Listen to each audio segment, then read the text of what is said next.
Welcome to Not Milk Never Milk. Subscribe if you're lactose intolerant.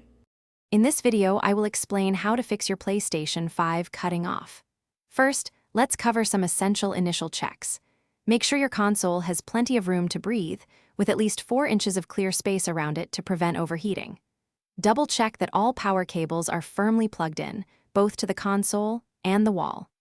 Finally, give those vents a quick clean with compressed air to remove any dust that might be blocking airflow. These simple steps can often resolve the issue quickly.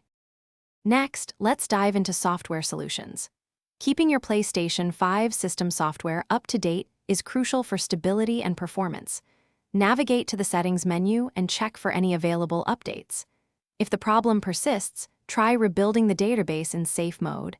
This can often fix corrupted data without losing your games. As a final software step, a factory reset might be necessary, but remember to back up your data beforehand. Now, let's consider potential hardware culprits, especially your power supply. Sometimes, the issue isn't the console itself, but the power source. Try plugging your PlayStation 5 into a different wall outlet to ensure it's receiving consistent power. Carefully examine your power cable for any signs of damage, like kinks or exposed wires. If you have access to another compatible power cable, swap it out to see if that resolves the unexpected shutdowns.